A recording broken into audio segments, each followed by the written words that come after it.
Invictus అంటే ఏంటి? ఓటమి లేని వ్యక్తి, అన్డిఫిటెడ్ స్పిరిట్ ఉన్న వ్యక్తి, ఎవరు ఇతను ఓడించలేని వ్యక్తి, వాళ్ళని ఇన్విక్టస్ అంటారు. ఈ పాయింట్ దేనికోసం చెప్తుందంటే ఎలాగ బలంగా స్ట్రాంగ్ గా ధైర్యంగా ఉండాలి జీవితం మనకి ఎన్ని కష్టాలు పెట్టినా అని చెప్తుంది. ఈ పాయింట్ విలియం హెర్నెస్ట్ హెన్లే గారు ఏమని చెప్తున్నారంటే ఇతను ఒక సీరియస్ ఇల్నెస్ ని సఫర్ అవుతున్నారు, కానీ ఎంత సఫర్ అయినా అతను తన ఒక ధైర్యాన్ని, అతను ఒక పాజిటివ్ స్పిరిట్ ని నెగిటివ్ గా లేకుండా అంత పాజిటివ్ ని మనకి ఎలా చూపిస్తున్నాడో ఈ పోయం చెప్తుంది. ఈ ఫస్ట్ స్టాంజాలో పోయం ఏం చెప్తున్నాడంటే జీవితం కష్టాలతో దుఃఖాలతో చుట్టుముట్టిన మనం చాలా ధైర్యంగా ఉండాలి. చెప్తారంటే నా జీవితం కష్టాలతో దుఃఖాలతో పెయిన్ తో చుట్టుకుపోయినా నేను స్టిల్ థ్యాంక్ఫుల్ చెప్తాను, కృతజ్ఞతగా ఉంటాను. ఎందుకంటే ఎన్ని కష్టాలు వచ్చినా ఎన్ని దుఃఖాలు వచ్చినా నా జీవితం మొత్తం చీకటితో బాధలతో కమ్ముకున్నా నేను భయపడను, నేను ఇంకా కృతజ్ఞత చెప్తాను. ఎన్ని కష్టాలు వచ్చినా నా దగ్గర చాలా స్ట్రాంగ్, చాలా బలమైన అన్డిఫిటెడ్ సోల్ నా దగ్గర ఉన్నది, ఏదైనా తట్టుకోగల శక్తి నా దగ్గర ఉంది, నేనెందుకు భయపడాలి అనే ఒక విషయాన్ని ఇతను చెప్తున్నారు గొప్పగా.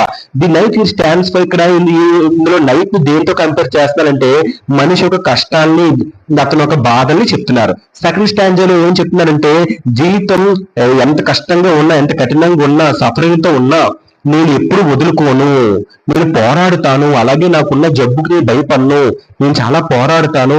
ఇదేందో నన్ను జీవితం ఎన్ని దెబ్బలతో నన్ను హింసలు పెట్టినా, ఎన్ని దెబ్బలు జీవితం పెట్టే దెబ్బలు నాకు ఎన్ని తగిలినా నేను వెనుతిరగను, నేను చాలా ధైర్యంగా ఉంటాను, ఓటమికి తల వంచను, ఓటమిని అంగీకరించను అని ఆయన నిర్ణయ శక్తి, నా యొక్క నిర్ణయ శక్తి చాలా బలంగా ఉంటది అని ఇతను చెప్తున్నాడు. ఇది సెకండ్ స్టాంజా. ఎప్పుడు నేను చాలా స్ట్రాంగ్ గా ఉంటాను, చాలా బలంగా ధైర్యంగా ఉంటాను, భయపడకుండా అని చెప్తున్నాడు. నౌ థర్డ్ స్టాంజా ఏమని చెప్తుంది అంటే మూడవ చరణం అంటే మరణం వల్ల వచ్చే భయం గురించి నేను మాట్లాడుతున్నాడు ఈ యొక్క థర్డ్ స్టాంజాలో. అంటే దాన్ని హరరద్దు షేడ్ నా మాటల ద్వారా తెలియజేస్తున్నారు. జీవితం బాధలతో ఉండవచ్చు, వ్రాత్ అండ్ టీయర్స్.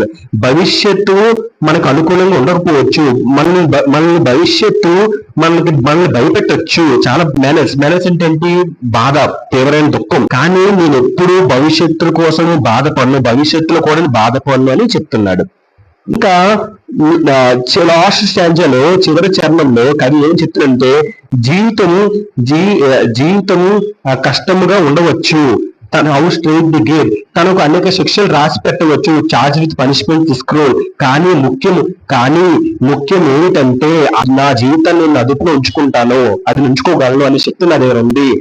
నేనే నా కర్మకు నేనే యజమానిని, I'm the master of my fate. నేనే నా ఆత్మకు అధిపతిని, I'm the captain of my soul.